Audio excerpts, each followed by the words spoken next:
Hello students, তোমাদের সবাইকে আমাদের চ্যানেলে ওয়েলকাম জানাই। আজকে আমরা ক্লাস 7-এর রায়োমার্টিন প্রশ্নবিচিত্রা থেকে দেখো 19 নম্বর যে স্কুলটা দেওয়া হয়েছে সেই স্কুলের প্রশ্নপত্র সলভ করে নেব। এর আগে আমরা 18টা স্কুলের প্রশ্নপত্র সলভ করে নিয়েছি। এছাড়া তোমাদের থার্ড সামেটিভ পরীক্ষার জন্য আমরা পরিবেশ বিজ্ঞান এবং গণিতের সাজেশনের ক্লাস প্রোভাইড করেছি। গণিতে যেমন টেক্সট বই থেকে তোমাদের যে সমস্ত প্রশ্নগুলো থার্ড সামেটিভের পরীক্ষায় বিভিন্ন স্কুলে সাধারণত আসে, যেগুলো এবার তোমাদের থার্ড টার্মের পরীক্ষা আসার সম্ভাবনা সব থেকে বেশি, সেই সমস্ত প্রশ্নগুলো আমরা স্টার মার্ক, ডাবল স্টার এরকমভাবে কিন্তু সাজিয়ে দিয়েছি। পরিবেশ ও বিজ্ঞানের সাজেশনের ক্লাসেও যারা দেখেছো তোমরা জানো, সেখানে আমরা 1 নম্বর, 2 নম্বর, 3 নম্বরের মানে পুরো 70 নম্বরের যে মোট প্রশ্নপত্র হয়, যেখানে 1 নম্বরের প্রশ্ন আসে, 2 নম্বর, 3 নম্বর, সব রকমভাবে কিন্তু আলাদা আলাদাভাবে চ্যাপ্টার ওয়াইজ সাজেশন সাজিয়ে দিয়েছি। যারা দেখোনি অবশ্যই দেখিয়ে নিও। ওকে, দেখো আমরা ফিজিক্যাল সায়েন্স প্রথমে সলভ করে নেব। প্রথম প্রশ্ন, এখানে লিনতাপ, সেখানে শুধুমাত্র অবস্থার পরিবর্তন ঘটায়, উষ্ণতার কোনো পরিবর্তন ঘটে না, তাহলে অবস্থান্তর ঘটায়। হাড়ের প্রধান উপাদান হচ্ছে ক্যালসিয়াম ফসফেট। ক্যালসিয়াম ফসফেটের যেটা সংকেত সেটা হচ্ছে Ca3PO4 হোল্টওয়াইজ। ওকে, অনেক সময় সংকেতটা জিজ্ঞাসা করে। কাঁচে কোবাল্ট অক্সাইড মেশালে কাঁচের রং নীল হয়। স্ক্রু ড্রাইভার, সেটা ঘুরছে প্লাস সামনের দিকে এগিয়ে যায়, তাই না? তাই মানে এটা হচ্ছে মিশ্র গতি। বেগ পরিবর্তনের হারকে ত্বরণ বলে, যেহেতু বেগ বাই সময় হচ্ছে ত্বরণ। দ্বিতীয় গতিসূত্র থেকে আমরা বল পরিমাপের সূত্র পাই। এই একটা প্রশ্ন অনেক সময় আসে এবং এটা কনফিউজ করে। যখন তোমাদের বলবে জাড্ডের ধারণা, জাড্ডের সূত্র, বলের সংজ্ঞা, এগুলো আমরা প্রথম গতিসূত্র থেকে পাই। কেমন? এটা হচ্ছে আমার ফার্স্ট গতিসূত্র থেকে পাই। যদি বলে বল পরিমাপের সূত্র, তখন আমরা সেকেন্ড মানে থেকে F=ma, বল মানে হচ্ছে ভর ইন্টু ত্বরণ, সেটা দ্বিতীয় গতিসূত্র থেকে পাই। ওকে, সূচিচিত্র ক্যামেরায় ছিদ্র যদি বড় হয়, তাহলে বড় ছিদ্র মানে অনেকগুলো ছোট ছোট ছিদ্রের সমষ্টি, তাহলে প্রত্যেকটা আলাদা আলাদা প্রতিকৃতি তৈরি হবে, একে অপর প্রতিকৃতিগুলো পড়বে নিয়ে অস্পষ্ট হয়ে যাবে। কেমন? যখন এরকম চারিদিকে ছড়িয়ে যায় আলোক রশ্মি, তখন তাকে আমরা বলি অপসারী। আর অভিসারীর ক্ষেত্রে কি হবে? সবগুলো এসে মিশবে একটা জায়গাতে, সবগুলো একটা জায়গাতে এসে মিলবে, সেটা হচ্ছে অভিসারী। আর সমান্তরাল মানে পরপর সমান্তরাল কখনোই মিশবে না, ট্রেন লাইনের মতো। জিঙ্কে দেখো যোজ্যতা 2 মানে আধান হচ্ছে, জিঙ্কের ক্ষেত্রে যোজ্যতা 2 মানে আধান হচ্ছে 2, এই আধান 2 মানে যোজ্যতা 2। ফসফেটের ক্ষেত্রে 3- মানে যোজ্যতা হচ্ছে এখানে 3। কেমন? এবার যখন সংকেত লিখি আমরা যোজ্যতাগুলো কি করি? ইন্টারচেঞ্জ করি। জিঙ্কের যোজ্যতা ফসফেটের নিচে, ফসফেটের যোজ্যতা 3, সেটা জিঙ্কের নিচে, তাহলে Zn3PO4 হোল্টওয়াইজ। রংধনু বিচ্ছুরণ সমবেগে চলছে মানে ত্বরণ হবে না, ত্বরণ মানে তো বেগ বৃদ্ধির হার, তাহলে সমবেগে বেগ বাড়ছে না, তাহলে ত্বরণ শূন্য। এখানে দেখো জিঙ্ক কি করছে? H2SO4 থেকে হাইড্রোজেনকে আলাদা করে দিচ্ছে বা প্রতিস্থাপিত করে দিচ্ছে, আর সালফেটটা হাইড্রোজেনের সঙ্গে ছিল সেটাও নিজে নিয়ে নিল, এটা হচ্ছে প্রতিস্থাপন বিক্রিয়া। কেমন? জিঙ্কটা এখানে একা আছে, সিঙ্গেল আছে, পরে এটা কাপল হয়ে গেল, সালফেটের সঙ্গে যুক্ত হয়ে গেল। আর এটা যৌগ হিসাবে আছে, হাইড্রোজেনটা সালফেটের সঙ্গে ছিল, সেখানে হাইড্রোজেনটা আলাদা হয়ে গেল, মানে প্রতিস্থাপিত হয়ে গেল, এটা প্রতিস্থাপন বিক্রিয়া। সংকেত দেখো sodium aluminate NaAlO2, formic acid HCOOH, ডাক্তারি থার্মোমিটারে মানে কোন স্কেলে দাগ দেওয়া থাকে? Fahrenheit scale. সাবান জল, এটা ক্ষারীয় প্রকৃতির হয়, তার জন্য আমরা এখানে যদি লাল লিটমাস দিই তাহলে নীল হবে, আর নীল লিটমাস দিলেও সেখানে কিন্তু নীলই থাকবে। মেন কথা, লাল লিটমাস দিলে নীল হবে, নীল লিটমাস দিলে নীলই থাকবে। ওকে, মানে এখানে রংটা নীল থাকবে। এরপরে রংধনুর প্রান্তিক বর্ণ বেনিয়া সহ কলা, তাহলে বে মানে বেগুনি, বেনিয়া সহ কলা, লা মানে লাল, তাহলে দুই প্রান্তে বেগুনি আর লাল থাকে। নিউটনের কোন গতিসূত্র থেকে জাড্য আমরা জানতে পারি প্রথম গতিসূত্র, একটু আগেই বললাম। নিউট্রন বিহীন একটি সাধারণ পরমাণু হচ্ছে, মানে একটা পরমাণু সাধারণ হাইড্রোজেন। কেমন? এখানে লিখে দেবে H, উপরে 1 নিচে 1। কেমন? 1 1, একটা প্রোটন থাকে, একটা ইলেকট্রন থাকে। আর নিউট্রন কত? 1 - 1 মানে 0, নিউট্রন থাকে না। ওকে, ডিটারজেন্ট তৈরি করতে পেট্রোলিয়ামজাত হাইড্রোকার্বনের সঙ্গে কী মেশানো হয়? ঘন সালফিউরিক অ্যাসিড এখানে আমার কিন্তু মেশানো হয়।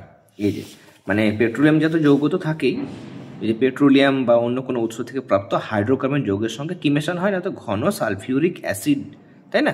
তাহলে ঘন সালফিউরিক অ্যাসিড মেশানো হয়। এরপরে 3-এর দাগে প্রশ্নগুলো দেখব। প্রথম প্রশ্ন আমাদের কোন উষ্ণতায় সেলসিয়াস এবং ফারেনহাইট স্কেলের এখানে পার্ট আমাদের সমান হয়। ওকে, এখানে দেখব আমরা ছায়া থেকে, ছায়ার 4 নাম্বার। এই প্রশ্ন ভীষণ ইম্পর্টেন্ট, ফার্স্ট টার্মেও আমরা বলেছিলাম যে ভীষণ ইম্পর্টেন্ট, অনেক স্কুলে সেই প্রশ্ন কিন্তু তোমাদের এসেছিল।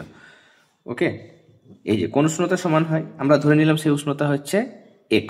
ওকে, এবার আমরা সম্পর্ক জানি, এখানে প্রশ্ন অনুযায়ী না লিখে আগে একটা লাইন লিখবে, মানে প্রথমে লিখলে ধরি নির্ণেয় উষ্ণতা সমান x, 2 নম্বর লাইনে লিখবে আমরা জানি C/5 সমান F-32/9। 3 নম্বর লাইনে লিখবে প্রশ্ন অনুযায়ী, তাহলে সির বদলে কি বসাবে x, তাহলে x/5, f এর বদলেও x বসাতে হবে, তাহলে x-32/9। কোনাকুনি গুণ করো, 9 এর সঙ্গে x মানে 9x, 5 এর সঙ্গে x 5x, আর 5 এর সঙ্গে 32 গুণ করলে 160, মাইনাস ছিল মাইনাস। এবার 9x 5xটা এইদিকে নিয়ে আসো, তাহলে মাইনাস হবে, তাহলে 9x - 5x, ডান দিকে পড়ে আছে -160। 9টা থেকে 5টা x বাদ দিলে 4টে x, 4টে x যদি -160 হয় তাহলে একটা x কত হবে, 160কে 4 দিয়ে ভাগ মানে 40, তাহলে মাইনাস তো ছিলই, -40। তার মানে -40°C বা -40°F এই উষ্ণতায় একই পার্টে দেখাবে, দুটো স্কেল। ওকে, এরপরে নেক্সট, অ্যাসিড এবং ক্ষারের মধ্যে দুটি পার্থক্য। অনেকগুলো সেটে পেয়েছে, অনেকগুলো। কেমন, অ্যাসিড নীল লিটমাসকে লাল করে, ক্ষার লাল লিটমাসকে নীল করে, অ্যাসিডে স্বাদ টক, ক্ষারের হচ্ছে কষাটে, এটা H+ আয়ন তৈরি করে, এটা OH- আয়ন তৈরি করে। 112 পাতায় এটা আমাদের ছিল, তাই না?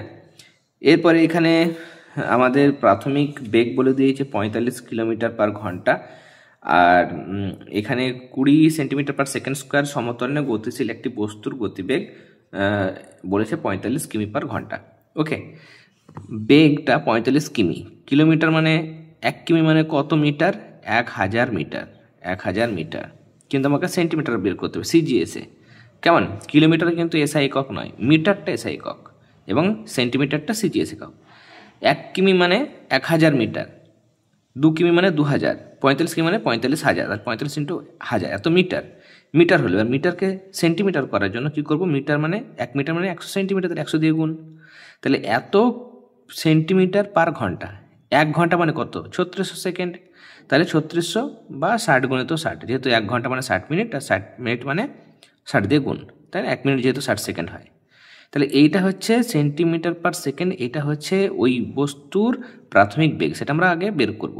কেমন, এটা কাটাকাটি করবে, হিসেব করবে, দেখবে এখানে 0 0 কাটবে, এটা 0 0 কাটবে। কেমন, 3 দিয়ে কাটলে 3 2 6, কেমন, 3 15 45, তারপরে এটাকে কাটবে, এটা 5 হবে।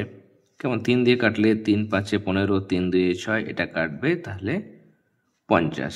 কেমন, 5 5 25, আর এখানে 50 রয়েছে, 25 আর 50 গুণ করবে, 1250 হবে। কেমন, 1250, তাহলে আমার এখানে 1250 সেন্টিমিটার/সেকেন্ড, এটা আমার প্রাথমিক বেগ বেরোলো। এবার 25 সেকেন্ড পরে বস্তুটির গতিবেগ কত হবে, মানে গতিবেগ হবে প্রাথমিক গতিবেগ প্লাস A মানে হচ্ছে ত্বরণ ইন্টু T মানে সময়। তাহলে প্রাথমিক গতিবেগ 1250 প্লাস A মানে ত্বরণ, ত্বরণ কত ছিল 20, তাহলে 20 ইন্টু T মানে সময়, সময় কত দেওয়া ছিল 25, তাহলে 25 দিয়ে গুণ করবো, 20কে 25 দিয়ে গুণ করো, আচ্ছা একটা শূন্য বসালাম, 25-এর সঙ্গে 2 গুণ করলে 50, তাহলে 50 আর একটা শূন্য মানে 500, 1250 আর 500 যোগ করো, 1750 সেন্টিমিটার/সেকেন্ড, এটা হবে ওই বস্তুটির অন্তিম গতিবেগ, মানে 20 সেকেন্ড পরে ওই বস্তুটির গতিবেগ, 25 সেকেন্ড পরে।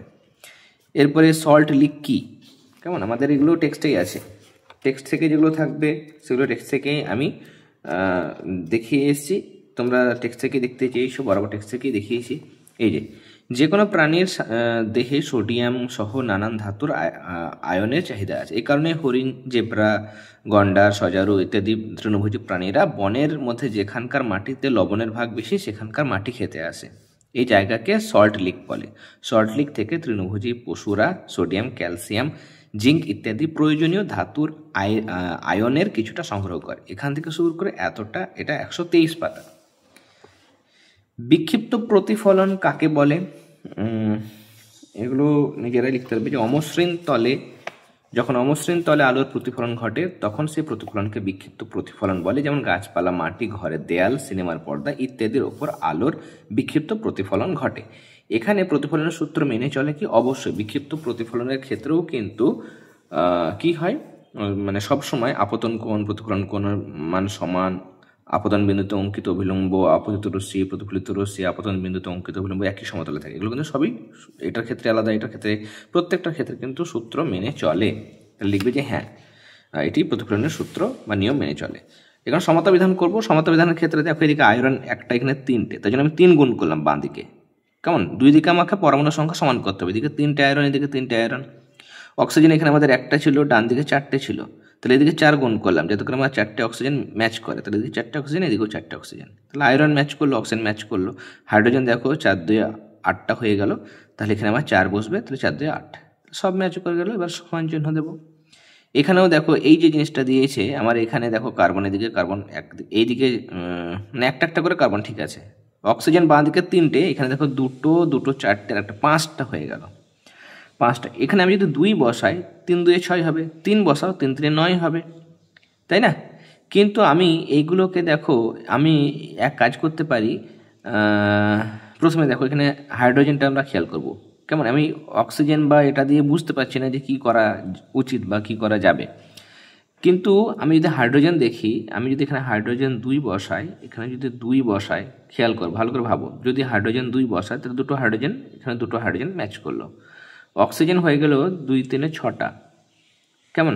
2 3 6টা, কিন্তু অক্সিজেন দেখো এখানে 2টো 2টো 4টের, একটা 5টা। এখানে যদি 2 বসাই তাহলে হাইড্রোজেন আমার আবার 4টে হয়ে যাচ্ছে, তাই না? হাইড্রোজেন 4টে হয়ে যাচ্ছে। আমি শুধু এখানে 2 বসাতে পারছি না, তার কারণ 2 বসালে নাহলে হাইড্রোজেনটা ম্যাচ করে যাবে, দুটো হাইড্রোজেন দুটো হাইড্রোজেন। কিন্তু যখনই তুমি 2 বসালে 2 3 6টা অক্সিজেন হলো, এখানে 2টো 2টো আর একটা 5টা অক্সিজেন হচ্ছে। তাহলে সেটাকে ম্যাচ করার জন্য যখনই আমি এখানে 2 দিচ্ছি, হাইড্রোজেন চেঞ্জ হয়ে গেল, হাইড্রোজেন 4টে হয়ে গেল। তখন তোমাকে এখানে 2 বসালে হবে না, 4 বসাতে হবে। তাই জন্য আমি 4 বসিয়েছি। তাহলে 4টে হাইড্রোজেন, এদিকেও 4টে হাইড্রোজেন। এবার খেয়াল করো, কার্বন একটা, কার্বন একটা, নাইট্রোজেন 4টে, তাহলে আমি এখানে 4 গুণ করব, 4 গুণ করবো, তাহলে 4টে নাইট্রোজেন। অক্সিজেন দেখো 4 3 12 হয়, 2টো 4 2 8, আর এখানে 2টো, তাহলে 2টো 8টা, 2টো মানে 12টা, ম্যাচ হয়ে গেল, সমান চিহ্ন। ওকে, চারিদিকে প্রশ্ন, কার্য কিভাবে পরিমাপ করা হয়? পেজ নাম্বার 81 এখানে দেওয়া হয়েছে যে পদার্থবিজ্ঞানে কাজের পরিমাপ নির্ণয়ের জন্য নিচের সম্পর্কটি ব্যবহার করা হয়। কাজের পরিমাণ সমান প্রযুক্ত বল ইন্টু প্রযুক্ত বলের প্রভাবে বস্তু সরণের পরিমাপ। W is equal to FD। W হচ্ছে কাজ, এফ হচ্ছে বল, ডি হচ্ছে সরণ। এরপরে প্রশ্ন, এখানে CGS ত্বরণের একক হচ্ছে সেন্টিমিটার পার সেকেন্ড স্কোয়ার। অ্যাসিডের সংজ্ঞা কেমন? অ্যাসিডের সংজ্ঞার ক্ষেত্রে এগুলো তোমরা নিজেরা বানিয়ে লিখতে পারো, কেমন? কনসেপ্টগুলো যদি ক্লিয়ার থাকে, অ্যাসিড কি, ক্ষার কি, ক্ষারক কি, কেমন? যেমন সব ক্ষারই ক্ষারক, কিন্তু সব ক্ষারক ক্ষার নয়। এই প্রশ্নগুলো কিন্তু ভীষণ ইম্পর্টেন্ট। ওকে, সাজেশনের ক্লাস দেখোনি, যারা দেখোনি অবশ্যই দেখে নিও। অ্যাসিড যে সমস্ত যৌগ জলীয় দ্রবণে হাইড্রোজেন আয়ন মানে H+ আয়ন প্রকৃতপক্ষে হাইড্রোক্সোনিয়াম আয়ন মানে H3O+ তৈরি করে, তাদের অ্যাসিড বলে। যেমন formic acid, hydrochloric acid, sulphuric acid, H2SO4, কেমন? অনেক। এরপরে জলের pH মান 7। আয়ন কাকে বলে? তড়িৎগ্রস্ত পরমাণুকে আয়ন বলে, কেমন? তড়িৎগ্রস্ত পরমাণুকে আয়ন বলে। এই যে তড়িৎগ্রস্ত পরমাণু বা মূলককে আয়ন বলে। কি করে তৈরি হয়? ইলেকট্রন গ্রহণ বা বর্জন করে পরমাণু আয়নে পরিণত হয়। যেমন ক্লোরিন, একটা ইলেকট্রন নিয়েছে, তাহলে একটা ইলেকট্রন মানে মাইনাস আধান, তাহলে একটা মাথায় মাইনাস হয়ে গেল, তার Cl- আয়ন তৈরি হলো। পরমাণু যখন ইলেকট্রন ছাড়বে, ইলেকট্রন ছাড়লে প্লাস হয়, একটা ছেড়েছে তাই জন্য একটা প্লাস।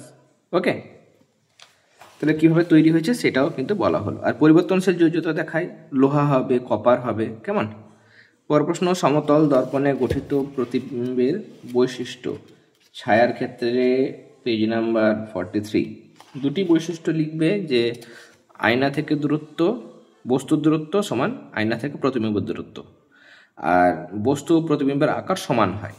এছাড়া দেখো প্রতিবিম্ব সমশীর্ষ মানে সোজা হয়। এরপরে সূচিছিদ্র ক্যামেরায় বস্তুর প্রতিকৃতি উল্টো হয় কেন? আয়নাতে যেমন কি মাথার দিকে মাথা, পায়ের দিকে পা থাকে, কিন্তু সূচিছিদ্র ক্যামেরায় উল্টো হয়ে গেল, শিখাটা উল্টো হয়ে যাচ্ছে। এই যে শিখাটা এরকম আছে, কিন্তু এখানে শিখাটা উল্টো হয়ে গেল কেন? এখানে আলো সর্বদা সরল রেখায় চলে, তাই বস্তুর উপরের অংশ থেকে নির্গত রশ্মি সূচি ছিদ্রের মধ্য দিয়ে সরলরেখা বরাবর গিয়ে বিপরীত দিকে যে ঘষা কাঁচ থাকে, এই সূচি ছিদ্র এটা ঘষা কাঁচ থাকে এখানে এসে নিচের অংশে পড়ে। আবার এই শিখা বা বস্তুর নিচের অংশ থেকে আলোক রশ্মি ছিদ্রের মধ্য দিয়ে সরলরেখা বরাবর গিয়ে ঘষা কাঁচের ওপরের অংশে পড়ে। ওকে, ফলে ঘষা কাঁচের ওপর বস্তুর একটা উল্টো প্রতিকৃতি এখানে তৈরি হয়। পরের প্রশ্ন, এখানে 5 দাগের প্রশ্ন, সিমেন্ট কি? এটা আমরা দেখব। সিমেন্টের এই প্রশ্নগুলো আসে সিমেন্টের ক্ষেত্রে, ওই যে ঢালাই বা গাঁথনি দেওয়ার পর সেখানে পরদিন থেকে জল দেওয়া হয় কেন, এই প্রশ্নগুলো বেশি আসে সাধারণত। ওকে, এই যে সিমেন্ট হচ্ছে দেখো সিলিকা, অ্যালুমিনা, লাইম, আয়রন অক্সাইডের মিশ্রণকে উচ্চ তাপে উত্তপ্ত করলে এক প্রকার চূর্ণ পাওয়া যায়, যা জলের সাথে বিক্রিয়া করে জমে কঠিন পদার্থে পরিণত হয়, একে সিমেন্ট বলে। ওকে, নেক্সট আমাদের প্রশ্ন হচ্ছে এখানে, আচ্ছা এটাই দিয়েছে আমাদের, যেটা বলছিলাম যে এই প্রশ্নটা আছে 201 পাতায়। কেমন, এখানে আসলে মানে সিমেন্টের মধ্যে কি থাকে, সিমেন্টের মধ্যে ক্যালসিয়াম অক্সাইড থাকে CaO, সেটা জলের সঙ্গে বিক্রিয়ায় ক্যালসিয়াম হাইড্রোক্সাইডে পরিণত হয়। বিভিন্ন যে সিলিকেট যৌগ থাকে সিমেন্টের মধ্যে তার সঙ্গে জল যুক্ত হয় গাঁথনি করার সময় বা ঢালাই দেওয়ার সময়। এবার এই যে রাসায়নিক বিক্রিয়াগুলো হচ্ছে, ক্যালসিয়াম অক্সাইডটা ক্যালসিয়াম হাইড্রোক্সাইডে পরিণত হচ্ছে বা সিলিকেট যৌগের সাথে জল যুক্ত হচ্ছে, এগুলো সব এক্সোথার্মিক রিয়াকশান, তাপমুচি বিক্রিয়া, এগুলোতে প্রচুর তাপ উৎপন্ন হয়। এবার সেই তাপে তো ঢালাই বা গাঁথনি ফেটে যেতে পারে, যাতে করে না ফাটে, সেই যে বিক্রিয়া হচ্ছে তাপ উৎপন্ন হচ্ছে, সেই তাপগুলোকে শোষণ করার জন্য ঢালাই করার পরের দিন থেকে ওই গাঁথনিতে বা ঢালাইতে বেশ কয়েকদিন জল দেওয়া হয়। ওকে, নেক্সট আমাদের প্রশ্ন দেখো এখানে, কোন বস্তু দ্বারা গৃহীত বা বর্জিত তাপ কোন কোন বিষয়ের উপর নির্ভর করে? 3টে বিষয়ের উপর নির্ভর করে, তাই না? এক হচ্ছে বস্তুর উষ্ণতা বৃদ্ধি বা হ্রাসের পরিমাণ, 2 নম্বর বস্তুর ভর, 3 নম্বর বস্তুর উপাদান। এরপরে CGS এর তাপের একক হচ্ছে ক্যালোরি। ওকে, এবার আমরা লাইফ সায়েন্সের পার্টটা সলভ করে নেব। আমাদের 2025 সালে মানে এই বছরে আমরা পেড গ্রুপ শুরু করেছি। পেড গ্রুপে তোমাদের মানে সায়েন্সের, কেমন, সায়েন্সের, তারপরে হিস্ট্রি এবং তার সঙ্গে জিওগ্রাফি, এই 3টে সাবজেক্টের আমরা চ্যাপ্টার ওয়াইজ নোটস, মানে প্রত্যেকটা চ্যাপ্টার রয়েছে। ফার্স্ট টার্মে ধরো সায়েন্সের যা syllabus, history syllabus, geography syllabus, এই প্রত্যেকটা মানে যে সিলেবাস আছে বা চ্যাপ্টার আছে, প্রত্যেকটা চ্যাপ্টার থেকে আমরা তোমাদের যেমন প্রশ্ন আছে, সায়েন্স 1 নম্বর 2 নম্বর 3 নম্বর প্রশ্ন আছে, ইতিহাস বা ভূগোলে যেমন প্রশ্নমান সেরকমভাবে কিন্তু আমরা নোটস তৈরি করি। আমরা কিন্তু যারা যারা অ্যাডমিশন নেয় তাদেরকে আমরা গ্রুপে অ্যাড করে দিই, তারপর সেখানে আমরা সায়েন্সের, হিস্ট্রি, জিওগ্রাফির নোটসগুলো পাঠাই। প্রশ্নবিচিত্রা সমাধান তো আমাদের ইউটিউব চ্যানেলেই হয়ে যায়। তোমাদের যে নোটসগুলো দেওয়া হয় সেগুলো বুঝতে অসুবিধা হলে সেগুলো গ্রুপের মধ্যেই ডিসকাস করা হয়, বা আমরা কিছু ক্লাস, অনেক ক্লাস আমরা সারা বছর ইউটিউবের মধ্যে দিয়েই থাকি। তোমাদের যাবতীয় যা প্রশ্ন থাকে সেগুলো সলভ করার পাশাপাশি ইউটিউবে কিন্তু আমরা ক্লাসগুলো দিই। আর প্রত্যেকটা টার্মের আগে, ফার্স্ট টার্ম বলো, সেকেন্ড টার্ম, থার্ড টার্ম, প্রত্যেকটা টার্মের আগে আমরা সাজেশন প্রোভাইড করি আনসার সহ, বা সেই যা সাজেশন দেওয়া হয় সেগুলো নোটসের মধ্যে কোথায় কোথায় রয়েছে সেগুলো তোমাদের বলে দেওয়া হয়। ওকে, যদি পেড গ্রুপে অ্যাডমিশন নিতে চাও, প্রথমত অ্যাডমিশন নিতে হবে, তোমাদের গ্রুপে অ্যাড করে দেবো, এবং তারপরে তোমাদের এগুলো ক্লাস শুরু হয়ে যাবে, নোটস পাবে, সাজেশন, সমস্ত কিছু পাবে। ওকে, তাহলে এই 3টে বিষয় নিয়ে তোমাদের কিন্তু কোনো কিছু ভাবতে হবে না। আমাদের নভেম্বর মাসে অনেক স্কুলে পরীক্ষা কমপ্লিট হয়ে যাবে, হয়তো কিছু কিছু স্কুলে রয়েছে যাদের ডিসেম্বরে হয়তো প্রথম সপ্তাহ পর্যন্ত যাবে। যদি ইচ্ছুক থাকো, হোয়াটসঅ্যাপ নাম্বার দেওয়া থাকলো, সেখানে তোমরা যোগাযোগ করতে পারো, অ্যাডমিশন কিন্তু নিতে পারো। এবং মাসে মাসে ফি রয়েছে একদমই ন্যূনতম। দেখবে বেশিরভাগ ক্লাস 7, 8, 9, 10, ক্লাস 10টাও এবার আমরা স্টার্ট করছি 2026-এ। কেমন, প্রথম থেকে শুরু করলে, মানে ডিসেম্বর থেকে ক্লাস শুরু করবো, ডিসেম্বর থেকে ক্লাস শুরু করলে তোমরা অনেকটা এগিয়ে থাকবে। ওকে, এবং দেখবে মান্থলি ফিগুলো মোটামুটি 100 টাকা এরকম কাছাকাছি আছে, একদমই কম। কেমন, সবাই কিন্তু অ্যাডমিশন নিতে পারবে, সেভাবেই কিন্তু ফিজটা রাখা হয়েছে। ওকে, ইচ্ছুক থাকলে হোয়াটসঅ্যাপ নাম্বারে যোগাযোগ করবে। দেখো, লাইফ সায়েন্সের পার্ট, প্রবালের বহিঃকঙ্কাল গঠনকারী পদার্থটির নাম হচ্ছে ক্যালসিয়াম কার্বনেট, মানে CaCO3। ভারতবর্ষে বায়োডাইভার্সিটি হটস্পটের মধ্যে কিন্তু পূর্বঘাট পর্বতমালা নাই, পশ্চিমঘাট পর্বতমালা আছে। কিউলেক্স মশা গোদ ছড়ায়, প্রোটিনের অভাবে 1 থেকে 4 বছরের বাচ্চাদের কোয়াশেরকার রোগ হয়। জিঙ্ক মস্তিষ্কের গঠন, রক্তে শর্করার পরিমাণ ঠিক রাখে। এরপর শূন্যস্থান পূরণ, এখানে জলের দ্রব্য হচ্ছে B কমপ্লেক্স এবং C, আর ADEK এগুলো হচ্ছে তেলে বা ফ্যাটে দ্রব্য। বালিমাছি কালাজ্বর ছড়ায়, দুধের মধ্যে ল্যাকটোজ শর্করা থাকে। পাখির ইনফ্লুয়েঞ্জা যেটা বার্ড ফ্লু, সেটা H5N1 ভাইরাস। মস্তিষ্কে জল থাকে CSF হিসেবে, সেরিব্রো স্পাইনাল ফ্লুইড। জলে আর্সেনিক নামক রাসায়নিক পদার্থ মিশ্রিত থাকার জন্য ব্ল্যাকফুট ডিজিজ হয়। আর মোমো তৈরিতে রাসায়নিক পদার্থ হচ্ছে আজিনোমোটো। এরপরে নেক্সট আমাদের প্রশ্ন, স্বাভাবিক শিশু এবং অটিজমের মধ্যে কীভাবে পার্থক্য করবে? অটিজম যাদের হয়, যে সমস্ত বাচ্চাদের, তাদের ক্ষেত্রে ব্যতিক্রান্ত কিছু আচরণ লক্ষ্য করা যায়, সেগুলো দিয়ে আমরা চিনতে পারি। কেমন, সাধারণ শিশুর থেকে অটিজমে আক্রান্ত শিশুর আচরণ অনেকটা আলাদা হয়। তারা একই কাজ বারবার করে, আত্মীয় পরিজনদের থেকে নিজেকে গুটিয়ে নেয়, সামান্য উত্তেজনাতেও অতিরিক্ত সংবেদনশীল হয়ে পড়ে, অনেক সময় বেশি উত্তেজনাতেও সাড়া দেয় না, অজানা পরিবেশে মানিয়ে নিতে পারে না, তাছাড়া পড়াশোনায় পিছিয়ে যায়। এই সমস্ত লক্ষণগুলো দেখে অটিজম আক্রান্ত বা অটিজম আক্রান্ত শিশুকে আমরা সাধারণ শিশুর থেকে আলাদা করতে পারবো। নেক্সট, যক্ষা রোগের লক্ষণ এবং তার পাশাপাশি প্রতিকার বলেছে। এখানে আমরা করেছি এই যে লক্ষণ যে কোনো দুটো বা তিনটে দেবে, আর এখানে প্রতিকার দেওয়া হয়েছে। এরপরে হুর পুরো নামগুলো ভালো করে করবে, কেমন? হু এবং ইউনিসেফ। হু হচ্ছে world health organisation, UNICEF united nations international children's emergency fund. এরপরে পৃথিবীর উষ্ণতা বেড়ে যাওয়ার ফলে কি কি সমস্যা হতে পারে, কেমন? এটা তোমাদের দেখাচ্ছি। পৃথিবীর উষ্ণতা যদি বেড়ে যায়, মানে গ্লোবাল ওয়ার্মিং হয়, তাহলে যা যা সমস্যা হবে, এই যে সমুদ্রের জলতলের উচ্চতা বাড়বে, আশেপাশের অঞ্চলগুলো প্লাবিত হয়ে যাবে, 1 নম্বর পয়েন্টে দেওয়া হয়েছে। প্রাকৃতিক দুর্যোগ, ঝড়, বন্যা এগুলো ঘটবে, মরুভূমি প্রসারিত হবে, বনাঞ্চল সংকুচিত হবে, এরকমভাবে 3টে পয়েন্ট লিখবে। এরপরে নেক্সট, নতুন পরিবেশে নতুন জীবের আগমনের ফলে কি কি জীববৈচিত্র্যের, মানে কিভাবে জীববৈচিত্র্যের ক্ষতি হয়। নতুন প্রজাতি আসলে স্থানীয় প্রজাতিগুলো নষ্ট হয়ে যায়। 1 নম্বরে যে এখান থেকে এটা একটা উদাহরণ, এখান থেকে এটা একটা উদাহরণ, কেমন? এই যে গ্যালাপাগোস দ্বীপপুঞ্জে বাইরে থেকে কুকুর, শুয়োর আর ছাগল আনার ফলে কচ্ছপরা হারিয়ে গেল। কেন? তারা মানে ছাগলরা কচ্ছপের খাবার খেয়ে নিত, কুকুর শুয়োররা এরা কচ্ছপের ডিম খেয়ে নিত, ফলে কচ্ছপের কিন্তু সংখ্যা কমে গেল। আবার গ্রাম বাংলা জলাভূমিতে আফ্রিকা থেকে তেলাপিয়ার বিশাল মাগুর জাতের মাছ এনে দেওয়ার ফলে, মানে পুকুরে ছেড়ে দেওয়ার ফলে স্থানীয় যে সমস্ত ছোট ছোট মাছ, মৌরলা, পুঁটি, খোলসে, এগুলো কিন্তু অস্তিত্ব সংকটাপন্ন হয়ে গেল বা তারা হারিয়ে যেতে থাকলো, কেমন? তাহলে এই পুরোটা লিখবে এবং পয়েন্ট লিখবে, এটা একটা পয়েন্ট দেবে, এটা একটা পয়েন্ট দেবে। এরপরে নেক্সট কোয়েশ্চেন হচ্ছে সুন্দরবনের ক্ষতিগ্রস্ত হওয়ার 2টি কারণ লেখো। এখানে দেখো, প্রথম কারণ হচ্ছে যে লবণাম্ব উদ্ভিদ সমুদ্র উপকূলবর্তী অঞ্চলকে সমুদ্রের ঢেউ, বন্যা ইত্যাদি থেকে রক্ষা করে। নগরায়নের ফলে লবণাম্ব উদ্ভিদের সংখ্যা হ্রাস পাচ্ছে, মানে কমে যাচ্ছে, এটা একটা। আর এই কারণটা দেবে যে মাঝে মাঝে, বিশেষ করে বর্ষাকালে সমুদ্রে সাইক্লোন, সুনামি ইত্যাদি দেখা দিলে সমুদ্রের জলের তল কয়েক ফুট উঁচুতে উঠে যায়। ঢেউয়ের এই উচ্চতা তীরে ঝাঁপিয়ে পড়ে, ফলে সংলগ্ন দ্বীপভূমির নিমজ্জন ঘটে, সমুদ্রের পাড় ভেঙে যায়, তখন বহু ঘরবাড়ি সমুদ্রের গভীরে চলে যায়। ওকে, নেক্সট, খাদ্যের উপাদান। 8টা উপাদান আছে, 8টা উপাদানের নাম তোমরা লিখবে। 141 পাতা যদি বের করো, এই যে 8টা উপাদানের নাম কিন্তু এখানে দেওয়া হয়েছে। নেক্সট, 4 দিকে প্রশ্ন সলভ করবো। পাস্তুরাইজেশন, লুই পাস্তুর আবিষ্কার করেছিলেন। আর এর সাথে প্রশ্ন হচ্ছে দুধকে কিভাবে পাস্তুরাইজ করা হয়, বারবার পেয়েছি আমরা, খুব ইম্পর্টেন্ট, কেমন? 15 থেকে 40 সেকেন্ডের জন্য 72 থেকে 75 ডিগ্রি সেলসিয়াসে গরম করব এত সময় ধরে, আর 2 সেকেন্ড ধরে 138 ডিগ্রি সেলসিয়াসেও আমরা গরম করতে পারি। নিয়ে ওই উষ্ণতায় পৌঁছানোর সঙ্গে সঙ্গে প্রায় 3 ডিগ্রি সেলসিয়াসে উষ্ণতা কমিয়ে আনা হয়, নিয়ে এরকমভাবে পাস্তুরাইজ করা হয়। এরপরে মশার ল্যাব্রাম এবং ম্যান্ডেবল, কেমন? 2টো অংশ কাজ লিখতে হবে।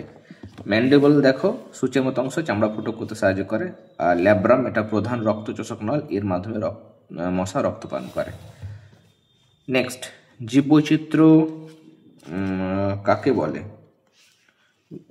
পৃথিবীতে এমন বহু অঞ্চল আছে যেখানে খুব বেশি সংখ্যক প্রজাতির জীব পাওয়া যায়, আবার অনেক প্রজাতির জীব সেখানে পাওয়া যায় যেগুলো আর অন্য কোথাও পাওয়া যায় না। সেই সমস্ত জায়গাকে জীববৈচিত্র্য গুরুত্বপূর্ণ অঞ্চল, ইংরেজিতে বায়োডাইভার্সিটি হটস্পট বলে। নেক্সট, মেরু ভালুকের অস্তিত্ব বিপন্ন হওয়ার কারণ গ্লোবাল ওয়ার্মিং বা বিশ্ব উষ্ণায়ন। এই যে এখান থেকে, এই যে উষ্ণতা বাড়ছে, জীবের অস্তিত্ব সংকটাপন্ন হয়ে উঠছে, বিশ্ব উষ্ণায়নের ফলে মেরু অঞ্চলের বরফ দ্রুত গলে যাচ্ছে, তার ফলে মেরু ভালুকের অস্তিত্ব বিপন্ন, এতটা অবধি লিখবে। নেক্সট বলছে একটা পরিবেশে খাদ্যের সম্পর্ককে কি বলে? খাদ্য একটা পরিবেশে, মানে খাদ্যের সম্পর্ককে খাদ্য শৃঙ্খল বলে। প্রথমে লিখবে তোমরা খাদ্য শৃঙ্খল, কেমন? খাদ্য শৃঙ্খল বলে, এবং অনেকগুলো খাদ্য শৃঙ্খল একসঙ্গে যুক্ত হয়ে যে সম্পর্ক তৈরি হয় তাকে বলে খাদ্যজাল, কেমন? খাদ্য সম্পর্ক, মেন আনসার হচ্ছে খাদ্য শৃঙ্খল, এবং অনেকগুলো খাদ্য শৃঙ্খল একসঙ্গে যুক্ত হয়ে খাদ্যজাল তৈরি করে। স্বাভাবিকের তুলনায় যদি মানে ওজন বেড়ে যায় তাহলে কী কী সমস্যা হবে, দারুণ ইম্পর্টেন্ট। এই যে রক্তচাপ বাড়বে, ডায়াবেটিস হতে পারে, হৃৎপিণ্ডের নানা সমস্যা, অস্থিসন্ধিতে ব্যথা, ক্যান্সার হতে পারে, 4টে পয়েন্ট। এরপরে টেন্ডন, লিগামেন্ট, এগুলো কোলাজেন প্রোটিন থাকে। খাবার থেকে হওয়া অ্যালার্জির 4টি লক্ষণ। অ্যালার্জির লক্ষণ হচ্ছে গা গোলানো, বমি ভাব, পেটে অসহ্য যন্ত্রণা, ডায়রিয়া, বারবারে পাতলা মলত্যাগ, রক্ত বা রক্ত ছাড়া। এছাড়া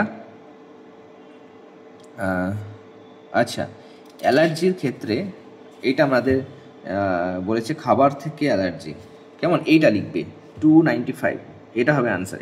এটা হচ্ছে ভেজালযুক্ত খাবার খেলে, জীবাণু সংক্রমিত খাবার খেলে। অ্যালার্জির লক্ষণ হচ্ছে এই যে একটা গলা চুলকোয়, মুখে বা হাত পায়ে চাকা চাকা লাল দাগ দেখা যায়, কেমন এই সমস্ত লক্ষণগুলো তোমাদের লিখতে হবে। তোমরা ছায়া থেকেও লিখতে পারে, এই যে এক হচ্ছে হাত পায়ে লাল চাকা চাকা দাগ, হাত পা চুলকানো, মুখ ঠোঁট গলা জিভ ফুলে যাওয়া, গলায় অস্বস্তি, শ্বাসকষ্ট, 4টে বলেছে, 4টে লিখবে। ওকে, তাহলে প্রশ্নবিচিত্রা থেকে আমরা গুরুত্বপূর্ণ একটা সেট 19 নম্বর স্কুল সেটা আমরা সলভ করে নিলাম। এরপর আর একটা সেট রয়েছে, তাহলে তোমাদের কমপ্লিট হয়ে যাবে। ওকে, যারা আগের ক্লাসগুলো দেখোনি, প্রশ্নবিচিত্রা প্লে লিস্টের লিঙ্ক আমি এই ভিডিও ডেসক্রিপশন বক্সে দিয়ে দিয়েছি, সেখান থেকে তোমরা অবশ্যই দেখে নিও। ক্লাসগুলো ভালো লেগে থাকলে অবশ্যই ক্লাসগুলোতে লাইক দেবে এবং বন্ধুদের সাথেও শেয়ার করে নেবে। আর যারা এখনও পর্যন্ত চ্যানেলটি সাবস্ক্রাইব করেনি অবশ্যই সাবস্ক্রাইব করে নিও। তাহলে তোমরা সবাই খুব ভালো থেকো। All the very best.